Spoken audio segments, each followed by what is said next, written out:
What one training drill would you recommend for club cricketers or anyone listening to this to make sure they're ready for the season? Well, at the moment now we can net, can't we? So just get out there and net as much as you can, 1-to-1. Try and vary who you net with as well, so you still keep that camaraderie, you know, and your different types of bowling and different batters you're bowling at. Yeah, I mean, most clubs have got WhatsApp groups now, so yeah, it's like obviously the group club I play for. Obviously, yeah, it's quite good fun. You go and have a net, and then afterwards, how'd you get on, you know, and just get knocked over, and you know, it's good fun really. So just as net as many people as you can within the club members, obviously, and just enjoy it, mate. Just have a hit, mate. That's terrific advice. Now, probably the most interesting question of all of these, I'll put it up the top, is what bat did you have when you were growing up, or what was your first bat?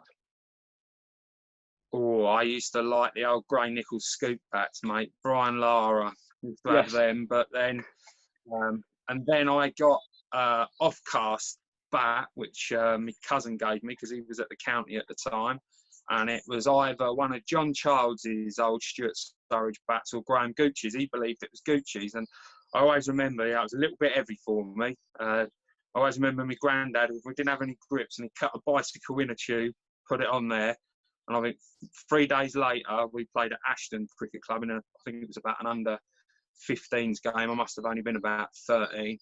I went and scored 50 with it in used to retire when you get 50, and it just flew like all the other kids you could see, because obviously they're all using Harrow bats, and back then, you know, the old polyarmour covered stuff, and yeah, and it went like a rocket, and as soon as it made the noise off the bat, I think a lot of the fielders run away, you know, so it was easy pickings really. So it was gutted when I had to come in though. That's brilliant. Favourite player growing up? Oh, I had quite a few, mate. I used to, unfortunately, there weren't many of the England players I sort of really idolised. Well, it was Gucci, obviously, being an Essex boy. But I used to always look at the best, and the best at the time were the West Indies and the Australia. And one of the Aussie batsmen that really stuck out was, it was two of them. It was the War twins. You know, Mark Waugh made it look so easy, but Steve Waugh had the courage of a lion, mate. And it just, sometimes it's sort of, you know, you can stand out there for 10 minutes and swing away, and you know, but yeah, it just taught you good habits really. And obviously the West Indies side, Lara and, you know, Ambrose and Walsh, you know, I used to love watching them. I remember watching them down at Chelmsford in a touring game, and for like half an hour, mate, the Essex players couldn't lay bat on ball. It was just like, it was unbelievable. And I remember after the game, or the end of the day, my dad took me round, and you know, my younger brother with me, and wanted to get Curtly Ambrose's autograph.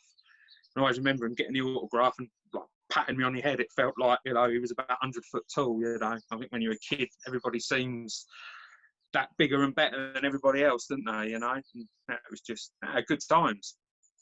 It's fantastic. I remember meeting Andrew Strauss with my dad. He was my favourite player growing up when I can't have been more than 10, and looking up at him, and he looked like a giant. The next one is favourite player to watch right now. Ooh, I'd say two. I've got two. I've always got two for some reason. I'd say Virat Kohli. I think he averages over 50 in all forms of the game. Yeah. Just beautiful to watch. You know, sometimes I don't, when he goes a bit crazy when I get a wicket, I think he oversteps the mark a little, but at the end of the day, they're big boys. They can handle it. And I always think Ben Stokes, mate, I think he's box office battle baller in the field, mate. On his day, mate, there is no better player in the world. And I think just what he done last summer is just unbelievable, really. And, you know, he's had his problems, but I think a lot of these top players they ain't a clean cut. And I think they're a bit arrogant, and I think that's what makes them the best. But it's the way they go about it. I think he's box office. Yeah, I was very lucky. My dad and I went to the World Cup final, and the innings that Stokes played was the best innings I've ever seen. It was incredible. Especially under that pressure as well. It's unbelievable. Yeah, exactly, mate. And actually that follows my next question, which is best innings that you've seen live. Ooh. Well, I've seen Gucci score plenty of hundreds. I've seen Michael Bevan score 100. Brilliant one-day player in his time, and probably still be good now. But a memory that sticks out in my mind, I was probably 17, and I can remember watching Andrew Flintoff come on the scene, and it was the old 40 over game. Yeah. And there was people like Mark Eilert and people like that bowling at him, and he was like late cutting Yorkers for 4, mate, and like it was a touch game he had. But then the power, mate, he stuck plenty over that river at Chelmsford. It was, yeah, good player. But I've seen a lot. I've been really lucky. I've watched a lot of cricket, but sort of club cricket, I've been really lucky. I opened the batting when I was at Braintree with a guy called Lachlan Ford. He'd come over from Northern Districts in Sydney, and he was immense, mate. Like, me and him opened the batting, and like, I'd say with a club cricketer, you got about a foot leeway. This bloke, you probably had 2 or 3 inches with a bat. It was great, and the abuse I was getting, because normally I score quickly, but he was just like, I just give him the strike, mate, and just camped up the other end and just enjoyed the ride, mate. He was phenomenal, and he's a top bloke, not a stereotypical Aussie, laid back, just weren't bothered. It's just unbelievable, and he's a good guy as well. So yeah, amazing. That's wonderful. And I guess best ground that you've played on, or best ground that you've watched cricket at? I like going to Lords. When I was younger, I didn't really like it because I thought it was a bit snooty and whatnot. But then I sponsored some lads who played for Ireland. And then we started to have days out with them when they were like Ireland play MCC and England and stuff. So we got like the long room treatment and all that, mate. And all the food. It's just brilliant, proper cricket ground. And I really try and get to the test match there every year now if I can. Club cricket, I don't know, there's a lot around here. Sort of quite blessed. I mean, obviously I play at Coggeshall now this year, so I've gone back there to play. Like that ground, always like that ground, sort of set in a bowl, really nice. I enjoyed my Braintree. A lot of people don't like Braintree's ground, but it was good for me. It spun and it was small, so I could just hit through the line. I like Mildenhall's ground. I think that's a beautiful setup there. Hadley, there's a lot around here. We're really lucky. So yeah, I do like some of the old village grounds as well, mate. I do like some of them. Like where I first started my career at Barfield, it always reminds me of Kevin Costner film Field of Dreams, set in the middle of like a cornfield or whatever crop they're growing, and yeah, it's on a slope and not many people like coming there, but yeah, it's a chat. It's not the best of wickets, but it's village cricket, and sometimes batting on those dodgy wickets just bed you in a bit more as a cricketer. You've always got to learn to bat 2 ways if you're a good club player, But I'm getting older now, mate, so my old days are getting numbered for runs. I just keep bowling. And I guess you said you opened the batting. Best innings that you've played? I've had. Troubles, I don't like talking about how many runs and stuff I've scored. I think big-headed and arrogant. But my top score's 197 not out. But probably the most favourite innings I've ever played, we were playing away to Sudbury. They had a good side out that day.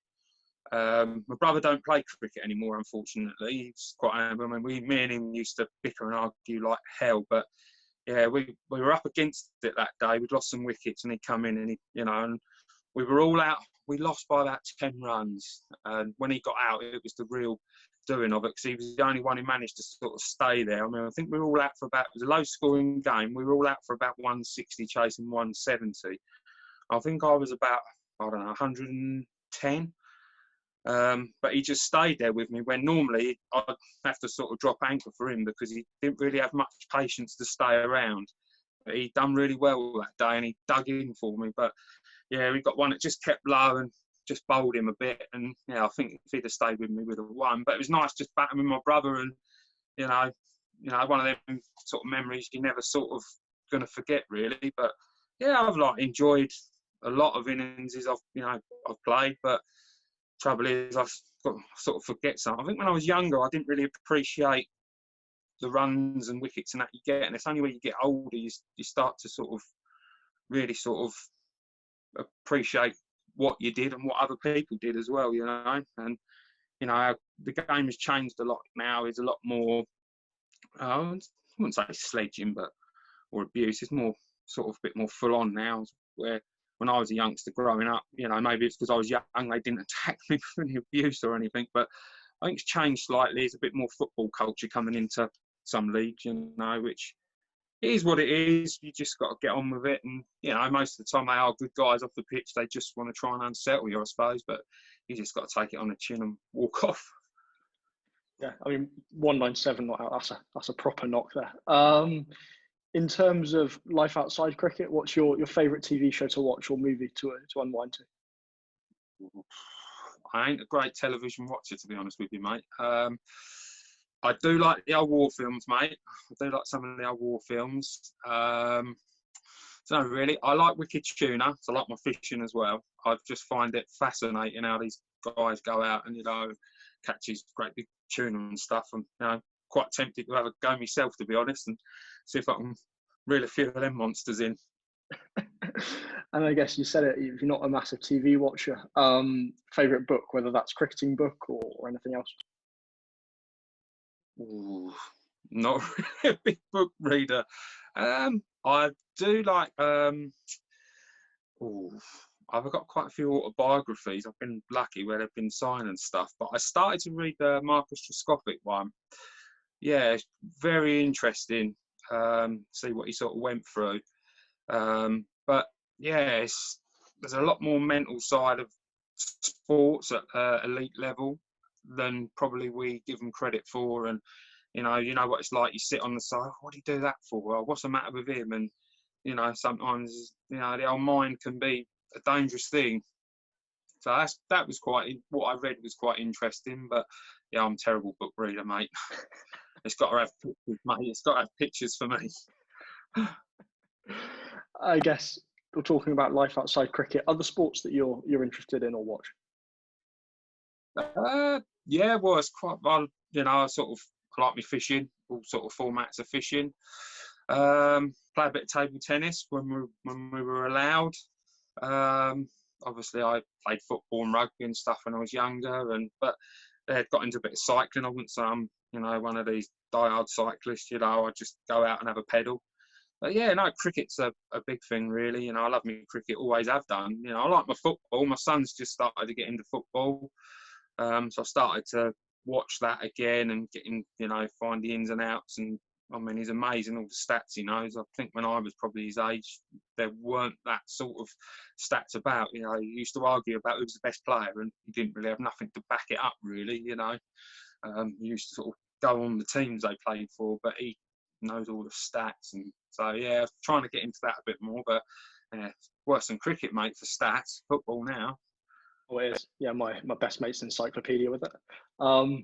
Cool. And then the last question I've got is one I should have asked earlier. But best catch you've taken? I don't know, really, mate. I try and hide in the field. No, I used to take a few at gully. Yeah, I took one when I was playing for Bardfield against Coggeshall in the covers, diving full length. I ain't the most athletic in the field. I try and hide if I can. Yeah, I don't know, really. Never really, I don't know. Hard to tell, really. I've not really ever thought about catches. You know, I know catches win matches, but predominantly I'm picked to bat and bowl. So try and hide me in the field if you can. Perfect, mate. Let's go for a wicket then that stands out that you've taken. Ooh. Well, when I first at Coggeshall, a young Alistair Cook was playing for Malden. I managed to snick him off. I can't remember what type of game it was in, but I nicked him off, and it was caught by John Blackwell, who was a wicket keeper. So I just pushed the ball across him. So I used to bowl seam up then when I was younger. But yeah, the good old days. I don't think there's a better place to end than getting England's leading run scorer out there. Cool. Thanks very much for your time today, mate. I appreciate that a lot. That's all right, mate. No worries. Stay safe. You too. Bye.